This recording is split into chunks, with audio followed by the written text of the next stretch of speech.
time of the year, and that is for sure because the college football playoff is about to kick off in, a little over 24 hours from when we're recording this podcast. It's Thursday, December 18th. This is College Football Tailgate. I'm Dan Watkins. John McKechnie here with me as well. John, I'm excited for these matchups, the first two anyway. I mean, I'm sure the sicko in me will somewhat enjoy the Ole Miss Tulane game and the James Madison Oregon game, but man, these first two games are going to be incredible. The playoff is here, on-campus environments. I'm pumped. I'm excited. How are you feeling as we get closer and closer to the playoff finally getting here? I'm pumped, and I think that early bowl season is always kind of a nice foray into this. I mean, we've actually gotten some pretty entertaining games. I thought the Old Dominion USF game was pretty fun, and we went down to the wire in that Louisiana versus Delaware game. The Fighting Blue Hens getting their first bowl win in their first season in the FBS. It was almost lunchtime. Lunch almost had a Byron Leftwich-esque carry down the field where he hits this long pass and he cannot move whatsoever. So that was a lot of fun rounding out the night on Wednesday. But yeah, the main events here, first round of the playoff. I am disappointed that the way that they've timed these up, where they are ducking the NFL and putting the two bad games on, to finish out the slate. But yeah, those first two ones should be great. But all four of them I think have some pretty interesting talking points nonetheless. Oh, absolutely. And yeah, ESPN knew exactly what they were doing. So with the first round, ESPN gets their choice of the first two games, and then ESPN gets the top two picks, basically, of the four first-round games, and then they sublet the other two to TNT, Turner Sports. So ESPN takes the two coin flip games, the Alabama-Oklahoma, that's Friday night, Miami-Texas A&M, that's at noon on Saturday. That is why that game is at noon on Saturday, by the way, because ESPN has the rights to it, and they weren't giving that to Turner by any means. And then Turner gets the two games that are, both over 3 score spreads at this point. Ole Miss Tulane, Oregon James Madison, those will be on TNT later on Saturday afternoon and Saturday night. And yes, they are going up head-to-head against the NFL. And that's something we can get into at another time because it makes me mad because the NFL and college football should eventually come to a handshake agreement where they work together.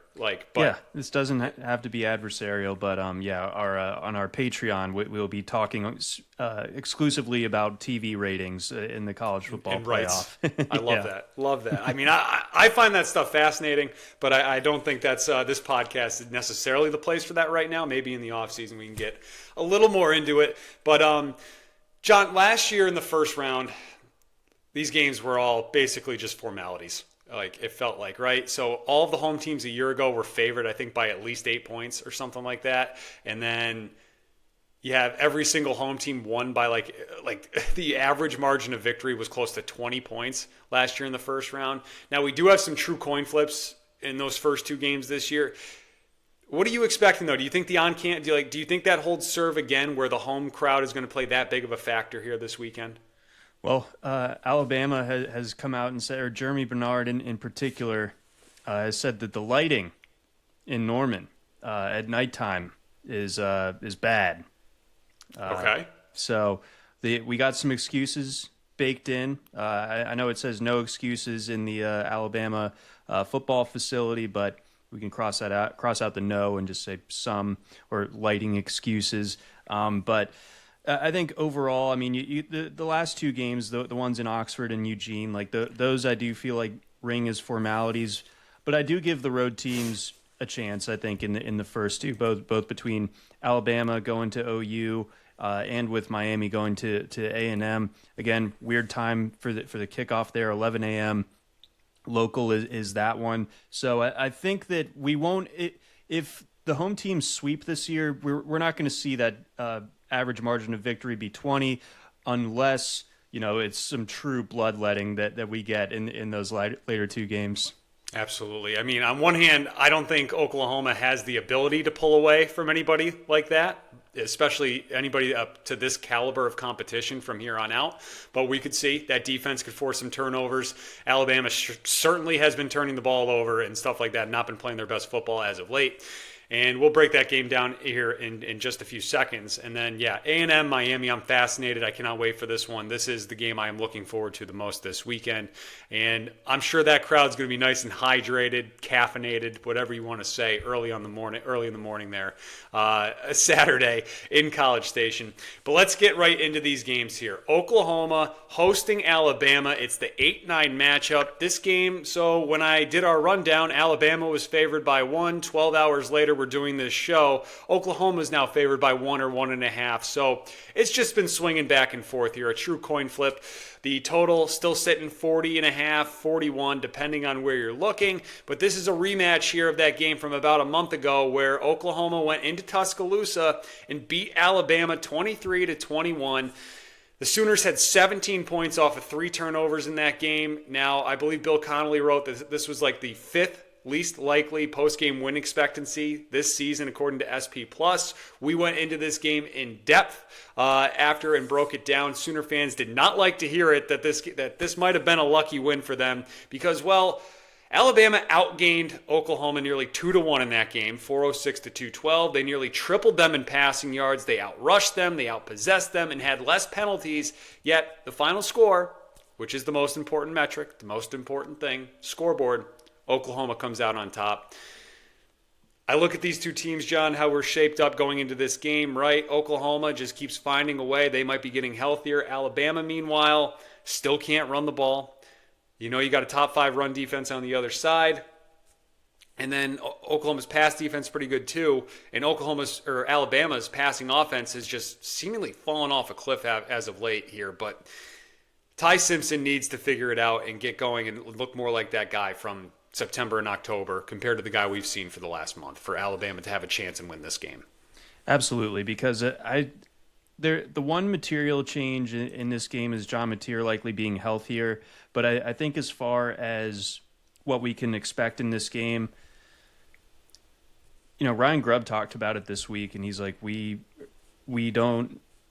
tried everything with the run game. We can't do it. We're just not going to be able to do it. So, like, I know Jam Miller is a guy, he's a name, but, like, I don't know if he materially changes how Alabama's going to be able to function offensively. I think, you know, if nothing else, he does give Simpson a decent check down outlet. But I think that ultimately, like, Oklahoma, especially with extra time to get prepared for this one, they know what Alabama does, and they know how to frustrate and turn the ball over or take the ball away from the Tide because they just don't have to worry about the run game. Like, they can drop 6 guys and just get home with 5 or 4 and get it done, confuse Simpson, throw all these looks at him. And like you're saying, Alabama's receiving core has, I mean, other than Isaiah Horton catching 3 touchdowns against Auburn, has not. I mean, Ryan Williams is like on a milk carton right now. Like, where's he been? I don't know where he's gone. Bernard, despite being reliable, doesn't really add much of an explosive element to this offense. So, I mean, like, you have to dig maybe a little bit deeper. Like, you have to kind of do some wish casting as far as Ryan Williams snapping back into it. Maybe Latsier Brooks is someone that can be a bit of an X factor in that passing game. But I think ultimately Oklahoma wins with defense, and this is such like a one-note offense for Alabama that I envision very similar problems for the Tide in this one. And they have to go to Norman at night. Like, that, it feels like things are stacking up in Oklahoma's favor, even if Oklahoma's offense isn't really going to be one that is, you know, we're projecting to score 30 points here. Yeah, so Alabama should be getting Jam Miller back, as you mentioned. He's been out since that Auburn game. Josh Cuevas should be coming back to the tight end, another option there for Ty Simpson. But as I look at Ty Simpson heading into this game, right, we know he needs to bounce back. He needs to get back to that guy from the first half of the season. I'm a little worried that Oklahoma did like permanent damage to his psyche for the rest of this season, because if you look at how he's played since that game, and he turned the ball over a few times in that first matchup here between these two teams, right? Throw out that game against Eastern Illinois. Does not matter.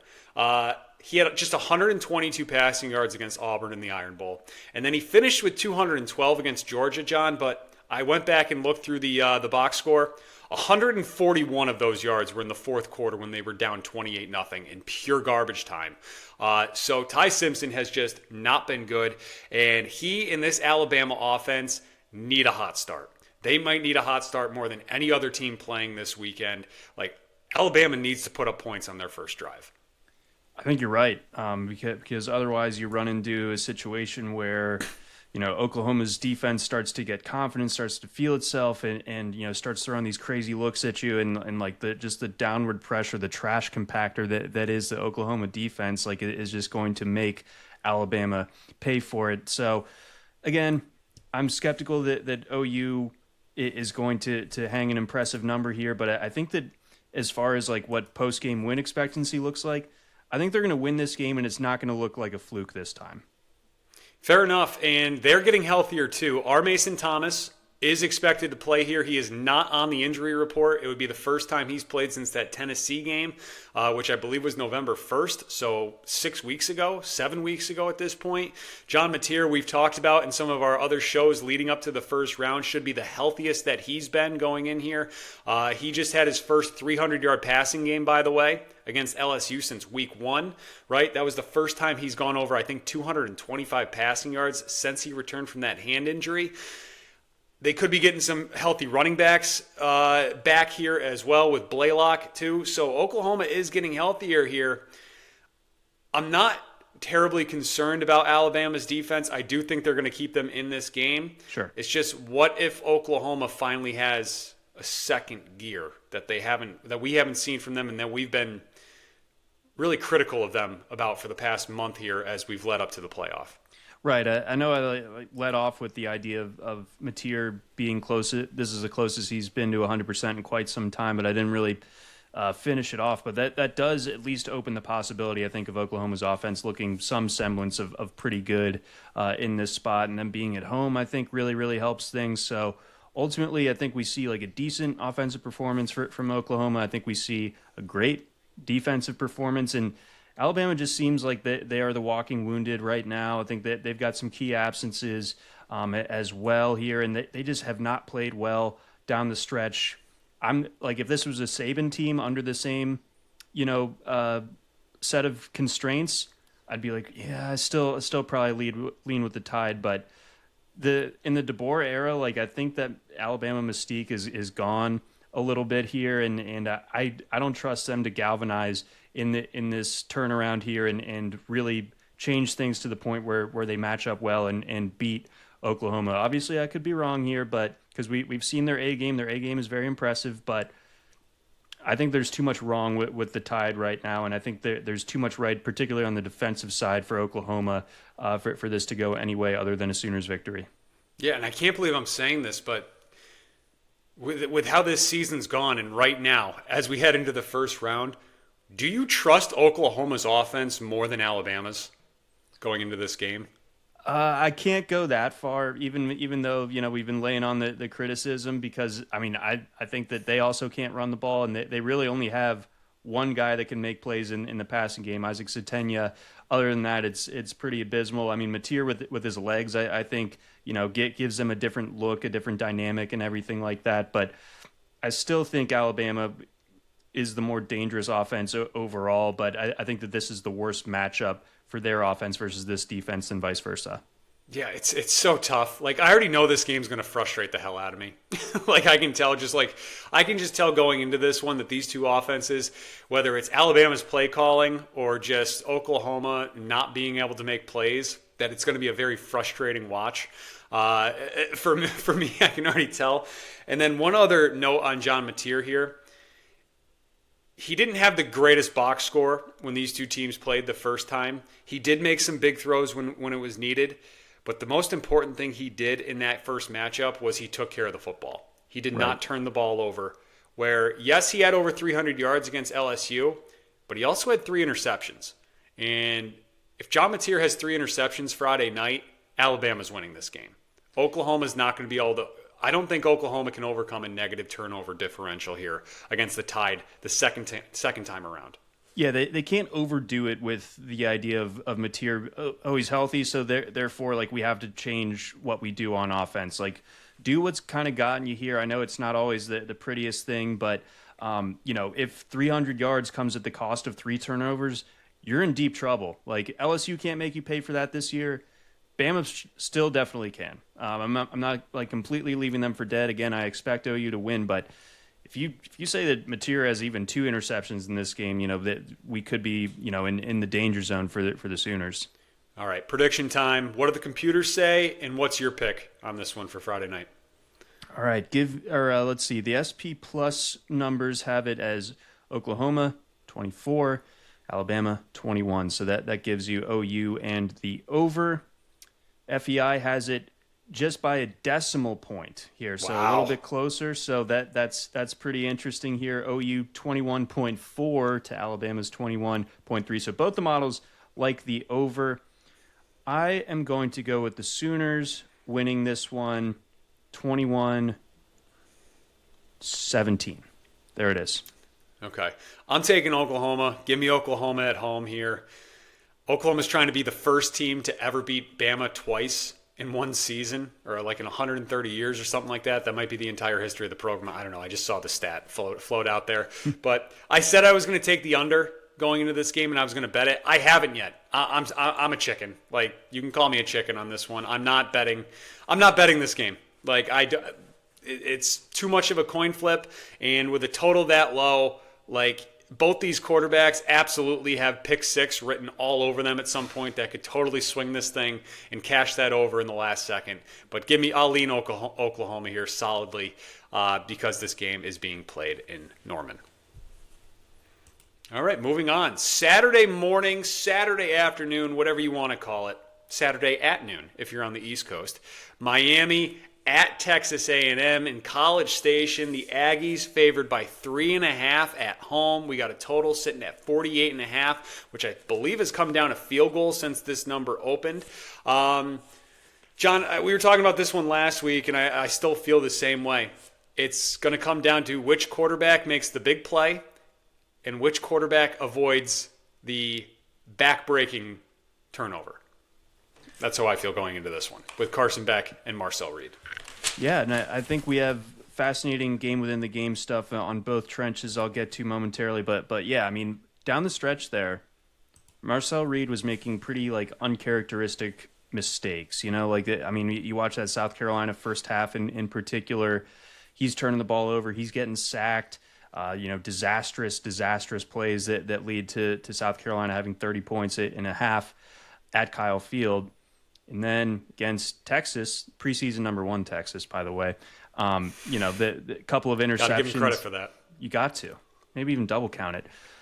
A couple of interceptions in that game as well. You've been kind of on this for a little bit here, but, where's the explosive passing game gone? Where's Mario Craver been basically since September? So if Miami just kind of knows, and it's a dangerous game to play because you still can't leave Craver open. He's too fast, or like you don't want to get in a situation where you have him lined up one-on-one. But if they can really kind of roll coverage to Casey Concepcion and make Reed go to those secondary options, that's where some mistakes I think can be made. Whereas with Beck, we know what the bad looks like, right? I mean, the Louisville game completely on him. 4 interceptions, showing some bad leadership after the game, like blaming the receiver on that 4th down interception that basically sealed the game. And I think a lot of people just kind of stopped watching Miami after they lost to SMU. But Beck and the Canes have been awesome down the stretch. Like, they absolutely needed to make a statement to, like, make sure that they got into the playoff, and they did. Not that they had like a litany of impressive wins down the stretch, but they, in terms of who they played, but how they played, I think what was really standing out to me. I think Beck, over the last 4 games, like an 11-to-1 touchdown to interception ratio, so cut down on those turnovers, throwing a ton of touchdowns. I think he's at like 10 yards per attempt, 80% completion rate over the last month of the season for Beck. So right now, Beck is playing better. And I think that you have also the fact that A&M really susceptible to the big play through the air. Mm-hmm. They gave up, I think, 25 pass plays of at least 25 yards this year. That's a problem when Beck is dialed and you have Malachi Toney on the other side and you have a healthy CJ Daniels now as well. So I think as far as like the quarterback question in this game is concerned, I'm leaning Beck pretty solidly. Yeah, I mean, you have to. It's you got to ride with the hot hand, it feels like. And bigger picture with A&M here, more than just Marcel Reed, is are they going to be able to put together a 60-minute effort? because the last 2 games we've seen from them against Power 4 schools, South Carolina and Texas, well, they've had a good half in each of those games, and the other half was just not good at all, right? They were down, 30-0 against South Carolina. Marcel Reed was terrible. And then they blow a second-half lead against Texas in Austin, preseason number 1 Texas, by the way, as Aggie fans will tell you.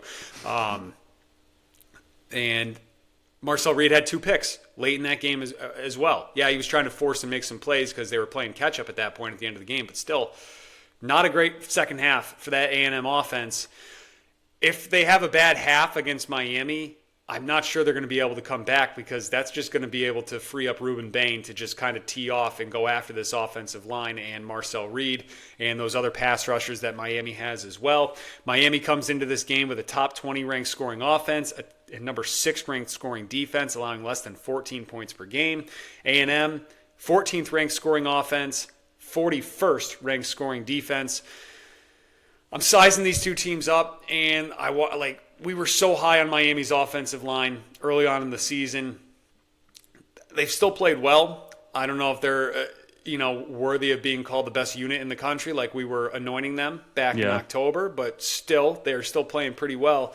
Miami, I think, is going to have to figure out how to run the ball, though, at some point in this game. Mark Fletcher has not been good as of late. We've seen his numbers drop off. They have worked in this freshman a little bit. Yeah, he can break off some big plays here, and he might be an X-factor kind of guy going into this one for Miami. And then the other question, too, is what's A&M's answer for Malachi Toney, who has just been incredible the last couple of games? 25 catches, 270 yards, 3 touchdowns.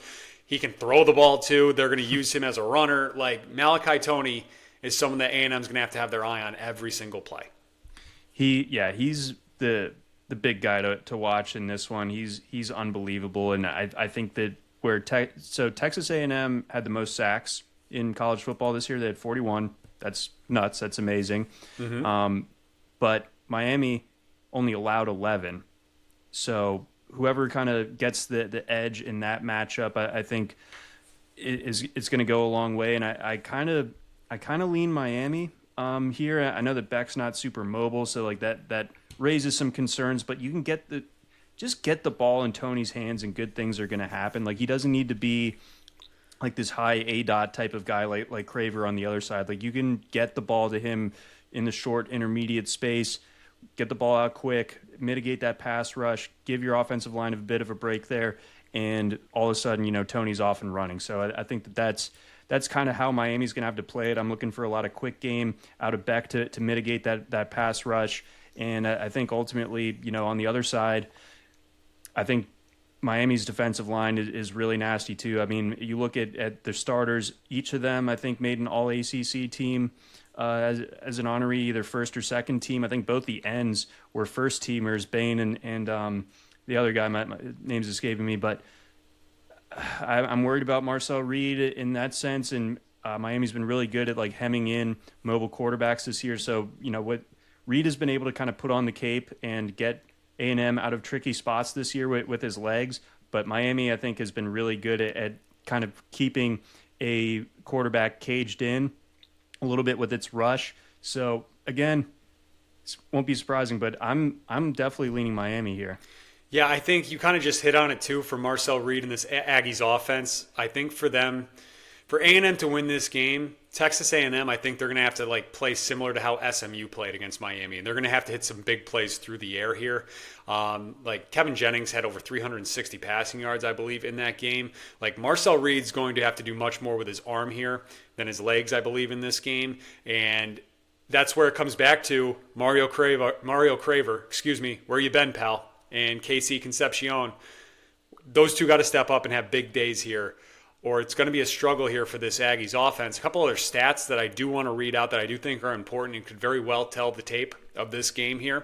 From ESPN, A&M ranks 62nd in the country in third down percentage, on converting just 40% of the time.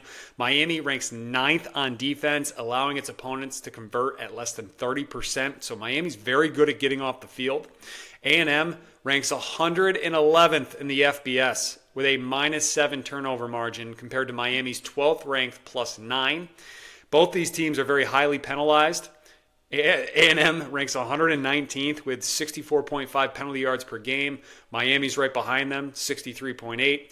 And this, I think, is a really key number where if Texas A&M keeps letting Miami extend those drives, the Aggies rank 132nd in the FBS in red zone defense, allowing opponents to score on 93.8% of their trips. Miami's red zone offense is one of the best in the country. They come in at number 12, scoring at over 92% of their trips to the red zone here. So I do think those are some key facts and key stats where if Miami can keep extending drives and they can get to the red zone, they're going to put up points. Where the Aggies just kind of just let teams in once they get down there. So that's key there. And then another interesting note too is that it does seem like Texas A&M's getting a little healthy in their backfield. That is true. Yeah, Le'Veon Moss coming back. He hasn't been available since week 7. So him and Reuben Owens, that's a nice compliment. They're two like kind of big, compact running backs at like 5'10", 5'11", 210, 215 pounds. So they pack a good punch. But I think that both of them, they're better together than when it's just one of them being the workhorse. I don't think either of them like profile as like a great workhorse. Maybe I'm selling Moss just a little bit short, but he's been, both of these guys have dealt with injuries during their time at A&M. Tying off your point on the Miami, red zone offense, so Miami's not a great team as far as running the ball is concerned, but at the same time, like they are really strong at punching it in on the ground. They have 21 red zone rushing touchdowns. So like once they get in there, that's when the run game picks up. That's where their offensive line kind of starts to maul people. Right, and they're not afraid to dig into the bag of tricks either too. No. With that. That's where you can see Malachi Toney either getting the ball on like a jet sweep and he can even turn that into like a wide receiver pass too at that point. So, all right. Prediction time. Do you have the model, the computer numbers in front of you? And what's your pick here? It sounds like you're leaning Miami pretty strongly. I am leaning Miami pretty strongly. I will get you I will filibuster just momentarily, but let's see here. We've got FEI has A&M winning by 0.4 points with 52 points combined total. In this game, 26.2 to 25.8 is the FEI projection. Bill Connolly's SP Plus has A&M also winning this one by 2.6. So both models like Miami to at least cover this game. He also has that as a higher scoring game at 29 to 26 in favor of the Aggies. I will say that if there's one upset this weekend, it's Miami. It's Miami winning at Texas A&M. That's my bold prediction of the week. Very good. I like that. I can for sure see that happening. I am scooping up the points here in this matchup. I have already placed my bet on Miami plus 3.5. I like the Canes to go in there and at least cover in this game. I think if A&M wins, it's going to be by like a late field goal or something like that. And I guess I would lean the over too. Don't feel as strong about that as like the computer's doing stuff like that. I'm not betting it, but I like the Canes to cover the 3.5. I think we get a great game Saturday to kick things off and start the day. Can you explain why you think the total has dropped the way that it has? Just action based, people taking the unders? Yeah, I guess, right? Early start could be part of that. I mean, these two pass rushes are legit, and there also could just be, that turnover volatility that we've talked about with these two quarterbacks where, maybe they don't make some plays here, and maybe they turn the ball over, a lot and that kind of thing. And could just be a playoff under kind of feel too. Yeah, like both just like, because this is the first time for both of them, I think, being in the playoff. So maybe a little nerves, a little tightness there at the start of the game, loosens up there in the second half, but maybe still not enough to get us over 50. It looks like 63% of the bets over at DraftKings are on the over 48.5. So like a strong, but not like, oh my God, I got to jump off of this for no other reason than like the public's 90% on this or something. Right. And then the other thing too, we've talked about this throughout the season. Texas A&M's defense plays much better at home than they do on the road too. So that could be another factor. And then I feel like with Miami too, like with total, you think big time explosive offense and stuff like that. Like this is not last year's Miami team, no, where they're better defensively too. And yeah, they have not scored as much as they were a year ago. especially against like Power 4 opponents. So Yeah, anyways. what you were detailing there with Malachi Tony, like impressive stats, but like they come out to like barely over 10 yards a catch. So like, they're not just Cam Ward deep ball. It's going to get connected with Restrepo type of thing. Last thing, I saw this quote this morning from Ruben Bain. It was so polite that it's like terrifying. I guess he heard some trash talk about from A&M, saying we're going to handle him, everything like that. Baines had an interesting week because it came out that he has short arms apparently, so that I saw that. hurts his draft stock. But he just said, "God bless those boys. They're just playing football the way they know how." And it's just like, I don't know what you mean by that exactly, but you're scaring me. So That's again, terrifying. Advantage Bain. Short arms be damned. I still want him on my team in the NFL, and I would still take him with a high pick. But anyways, moving on. Thank you very much for watching, guys. We are College Football Tailgate. I'm Dan. He's John. If you could do us a favor, if you are watching, hit that subscribe button. Or if you're listening on podcast, make sure you hit that follow button. College Football Tailgate, YouTube, Spotify, Apple Podcasts, all 3 platforms. You can find us on Twitter at CFB Tailgate 25. And you can also follow us on TikTok and have some fun with those comments at CFB Tailgate. All right, moving on. If you're going to comment, you should follow us because Absolutely. there's a lot of people out there just getting in arguments. Do it. That's great. We love it. Hit the follow too while you're at it. Yeah, and you could also do this other thing, which is like actually watch the video all the way through and not just not just foam at the mouth after the first 5 words of the clip. But hey, to each their own. It's amazing how many examples of that there are where we just have to be like, if you listen to the whole thing, we actually kind of balance this out. But no, the way people consume it, just 5 seconds at a time, it is what it is. It's fantastic. All right, moving on. We talked about the 2 coin flip games. Let's talk about the 2 games that, well, I think are going to be ugly. And the coin flip might actually be the most exciting part of these games. I don't know. But anyways, Tulane heads to Ole Miss. The Rebels favored by 17.5 here. We got a total sitting at 56.5. As we know, these 2 teams met in the regular season. Ole Miss just absolutely waxed Tulane in that game, 45-10 the final. But Lane Kiffin was the coach of the Rebels, and I don't know if you haven't heard, he's no longer with Ole Miss for this game. Pete Golding is now the head coach in Oxford. That's what I'm most interested in with this game, John, is how does Ole Miss look? Do they look any different? How do they come out with Pete Golding now as their head coach? They do have their entire offensive coaching staff back. Charlie Weiss Jr. and some other guys who are going to be in LSU next year have come back for this game in their playoff run. The first meeting between these 2 teams was kind of like the coming out party for Trinidad Chambliss. He had over 300 yards passing, 100 yards rushing in that 45-10 win. You got some questions about the Tulane coaching staff. John Sumrall, right? He is saying he's getting 2 hours of sleep right now because he's balancing 2 jobs, getting ready for the playoff with Tulane, but also trying to get ready to hit the ground running with Florida and the Gators next season. And as you stack these 2 teams up on paper, you have the number 3 passing attack with Ole Miss against the 124th ranked pass defense in Tulane. I tried digging in on Tulane and finding something about them that is like positive.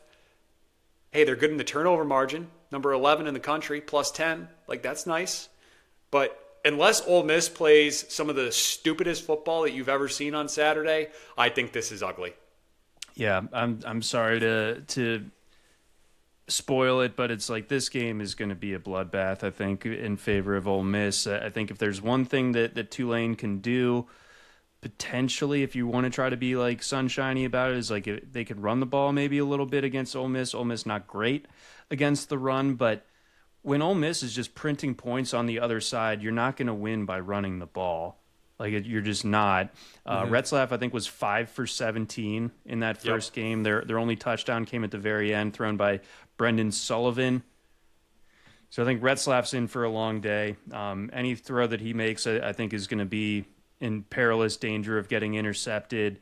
Maybe it's not going to be 5 for 17 again, but I think it's going to be pretty rough for him. And I think that Ole Miss's offense, I mean, we talked about Chambliss. They have like 5 guys that you can really count on as far as that passing game is concerned. They're just loaded, like Trey Wallace, Stribling, Caden Lee. I love their tight ends, Daquan Wright, Luke Haas. Like, they just have dudes everywhere. And then if you even somehow like slow that down a little bit, which I doubt you will, Q and Lacey's just going to dice you up too.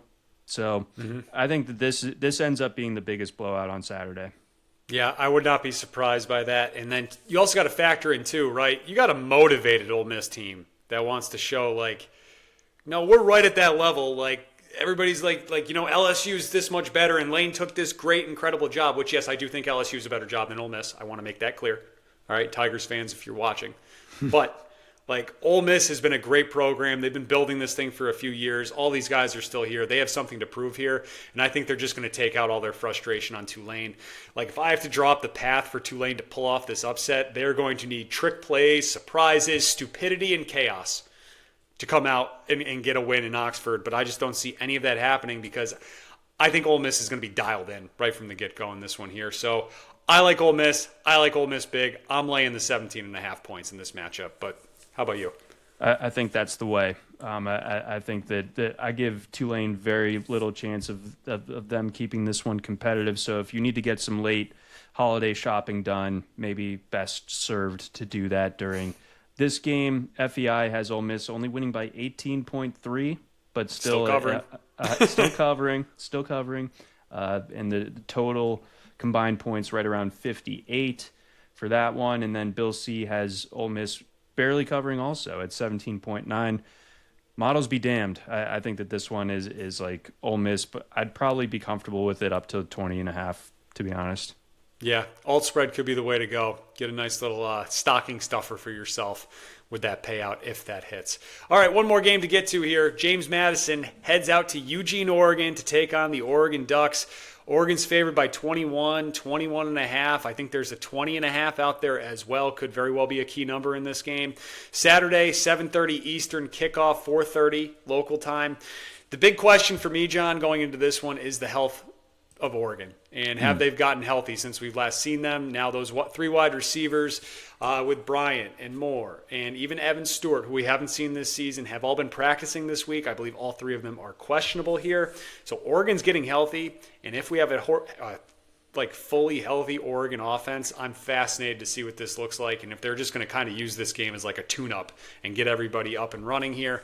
But some key stats on the other side, right? James Madison, we're going to find out just how good that run defense is. They do carry the number 2 ranking, the second best run defense in the country this season. Now, you look at the opponents and stuff like that and where they've been playing and all that kind of stuff could very well be a factor here. We're going to find out how legit that is against Whittington and that backfield for Oregon because we know they're going to want to run the ball. And then on the other side, I'm struggling to find out how James Madison's going to move the football here and keep this one close. That was my problem too. Not that I ever thought that an upset was in play here, but how does James Madison keep this one close? And I honestly think that their defense is going to frustrate Oregon at least a little bit, and this could look really stupid on Sunday. To be fair, but I do believe that James Madison's defense is very good, regardless of their strength of schedule, which ranks 123rd in the country. So obviously they've been beaten up on some teams that aren't very good. But I do think that they've got the Sun Belt Defensive Player of the Year. They've got some great edge rushers as well. And they're coming in here with the chip on their shoulder. Not that you can really quantify that so much, but I think that at the very least, I could see James Madison covering in the first half. As Oregon just is a little bit whoa, these guys need to chill out. But at the same token, James Madison's offense is not going to be able to produce. I think that's where the upset case falls apart. Alonzo Barnett, obviously Sun Belt Player of the Year, the quarterback, he's great and everything. But they're so built on running the ball, and they're going to be so outmanned size-wise. I don't see how they're going to be able to run the ball in any conventional sense. It's going to have to be broken plays where Barnett just kind of breaks a pocket and scrambles. You can't build a game plan around that, I don't think. So I worry about James Madison just being able to string together conventional drives. Their defense is going to need to generate turnovers. Again, that's kind of generic. How does a team upset another team type of thing. I give the JMU defense a ton of credit here. I think that they keep this one respectable, at least by a spread considerations there. But Oregon, if they really break much of a sweat in this game, I'll be fairly surprised. Yeah, me too. I think Oregon's gearing up for a deep run in this playoffs. We did our full playoff predictions earlier this week. You can go check that out on our channel. But I like Oregon getting all the way to the national title game here. And I think it starts off with kind of like just a get right, work out the kinks, all that kind of stuff against James Madison. I think Oregon gets into the 30s in this game, and I really struggle to see JMU getting past like 10 points here. So I'm laying the points, 21, I believe it is. Yeah, give me Oregon minus 21 on this game. I'm not going to put it on the card, but for the sake of the pod, I will say that James Madison covers just barely. They keep it to like 20 or something like that. But yeah, Oregon, no real danger just because, I mean, James Madison, their implied total, looking at the spread, is like 12.5 points. So, I mean, that just kind of goes to show it's going to be really, really tough sledding for the Duke's offense. And I think that's what ultimately kind of keeps this game from being overly interesting. Yeah, I agree with you. And I'm just looking, I have SP Plus pulled up right now. I'm looking at it. Bill C actually has this as the biggest spread differential of the 4 games this weekend. He has JMU covering and Oregon only winning this game by 15 points on it, according to SP Plus. I will say that I see the Ole Miss game being a bigger blowout than this Oregon game. FEI's on the other side of SP Plus in this one. They have Oregon winning by 26. So, wow. Take your pick as far as who you want to listen to there. I mean, if I need a truth serum, I'd probably say it's more likely that Oregon wins by 26 than it does just by 2 touchdowns. But I'll just middle it and say that Oregon wins by 20. Fair enough. All right, moving on. We do have a couple other topics that we do want to get to before we sign off for the week and enjoy those playoff games. John, did you catch the ACC announce their transition year scheduling policy for next season? I love having odd numbers, man. Tell the people about it. It's great, isn't it? Right? So the ACC has 17 schools in their conference. Now, they could just extend an invitation to someone and make that 18 if they wanted to. I don't know, maybe a James Madison. They're out there, something like that. But anyways, 12 of the 17 ACC teams will play 9 league games next season. The other 5 will play just 8. Now, those other 5 all have, I believe, at least 2 other Power 4 schools scheduled on their schedule next year. But, I'm already looking at this as just did we not learn anything, ACC? You guys pretty much became a laughingstock down the stretch with your just screwy tiebreaker scenarios and all that kind of stuff. And they have said that they're going to adjust those in the offseason for next year. So I'll give them credit there that they are going to do that. But, man, I can already see this just being a total bleep show again next year for the ACC. I mean, I think we should have known that this kind of thing could happen again based on the way that the ACC almost nixed itself from making the playoff and its champion didn't make the playoff. But weren't there at least a couple of ACC games this year that technically weren't conference games where it was just ACC teams playing each other? And it wasn't was it like NC State and Virginia or something like that back in September? I think so. Yeah. So they got all sorts of fun ideas over there in the ACC offices. So it does not surprise me. And like you say in the rundown, certainly that this won't come back to bite them in any real way next year. It won't be this massive talking point when we're battling out for between 2 very kind of 9th or 10th seeded type of ACC teams. Right. I mean, the ACC's kind of become the redheaded stepchild or the laughingstock really of the Power 4 at this point with how things have gone. The Big 12's wow, all right, let them do that. Yeah, no one should be happier than the people in the Big 12 offices with what the ACC just continues to do. And that's also, all due respect to the Big 12, who I do think has they're fun. The Big 12 is a fun conference. And they were probably better top to bottom than the ACC was this season, just off the top of my head thinking about it. But yeah, the ACC just get it together, while you still have a chance. Because as we've talked about, it feels like the dismantling of the ACC is coming sooner rather than later.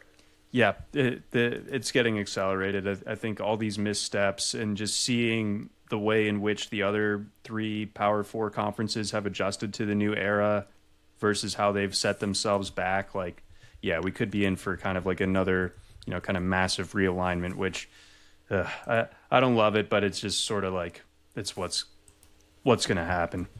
Yep, absolutely.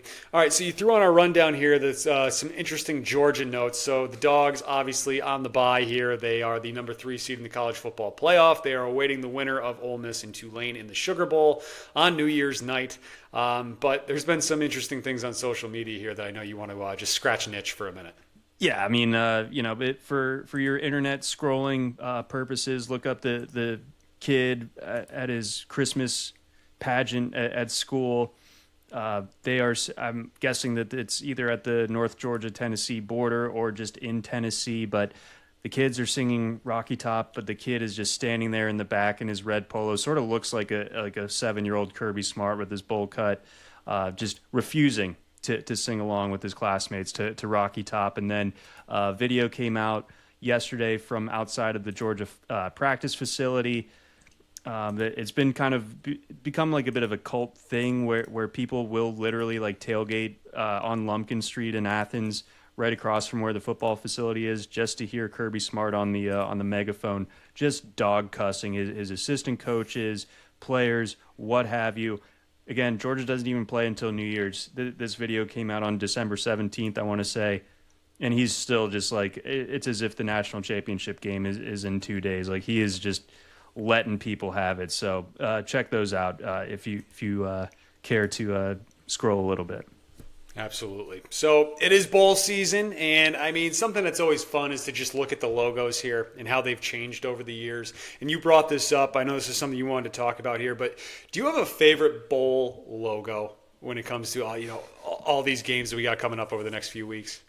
So there's this thing called refinement culture. Like we see it with the way that like the Super Bowl logos got really boring and like monochromatic over the years after, they used to be so cool and different and like tailored to cities and stuff. And bowl logos have kind of fallen to that as well.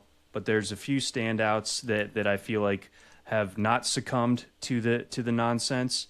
I think the Cheez-It Bowl logo is fantastic. Again, they play on their color scheme. The Cheez-It Bowl really kind of had its moment there for a bit. They had the King Cheese guy with the cheese wheel head and the mustache. So, I mean, endearing himself to me. That's less logo related, but it is a clean looking logo. I think the Pop-Tarts Bowl logo looks great.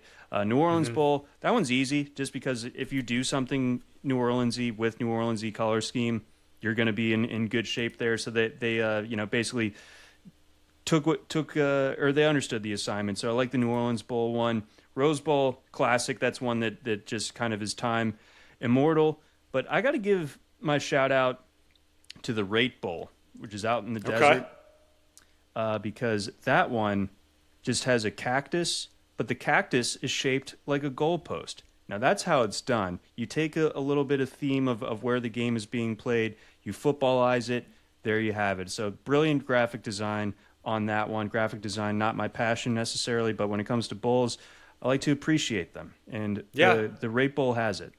Sure. I like that a lot. Now, for me, it's the Rose Bowl. The Rose Bowl, and then everything else is fighting for second. I mean, that is just so clean still. Like, they haven't butchered and modernized that too much and too badly there. I mean, it's the granddaddy of them all, right? And there's not a single bit of corporate sponsorship on that logo, and I just absolutely love it. Like, I know on the field you're going to see presented by Citibank or whatever it is at this point. But, man, just that rose, it is nice. It is clean. I really like that. I do want to take a minute, though, and let me make sure I get this for us here, because what they have done to the Orange Bowl logo is just terrible. It's horrible, horrendous. Like, look at how this used to look with our buddy here, Mr. Orange. I don't even know what his name is, but they removed his face 15 years ago. I mean, the 80s logo, that's incredible. Like, up there. Look at that. That's beautiful.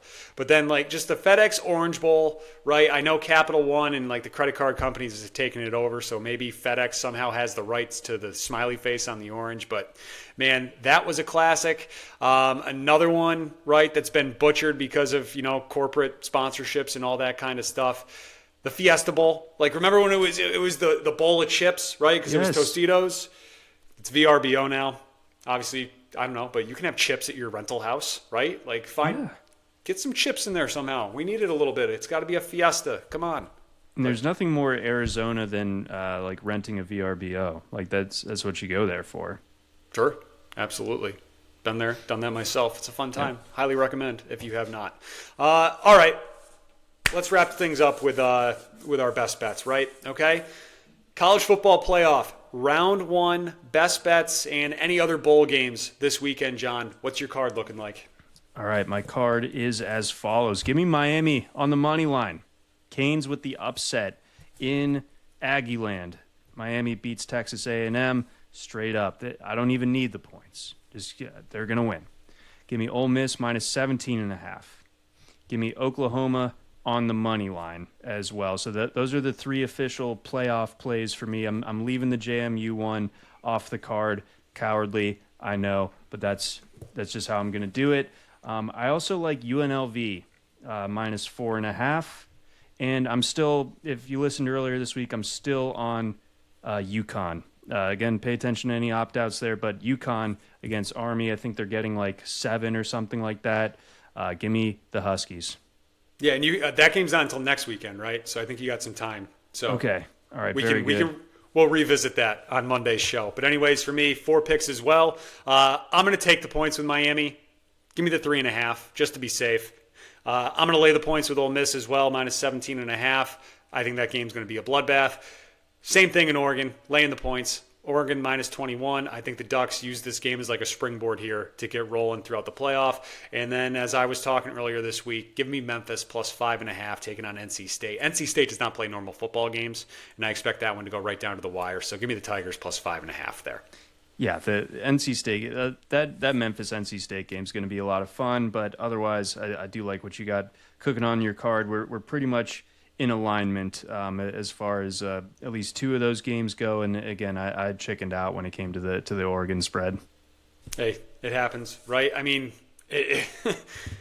I'd be more surprised if JMU hangs in there and that game isn't a total beatdown as well. I would be very surprised if it's like second half of that game and it's remotely close. Yeah, I'm wondering how much my wish casting is going into it, but I do think the JMU on balance is at least better than Tulane, and therefore might have slightly more of a fighting chance, or like at least not be halfway through the first quarter and all of a sudden they're down 3 scores already. Fair enough. All right, I think that's going to do it for us, guys. Enjoy those first-round games. We'll be back on Monday or early next week to break them all down for you. And, yeah, so enjoy the weekend. Enjoy the college football playoff first round, and we'll talk to you guys later. Hit that subscribe button.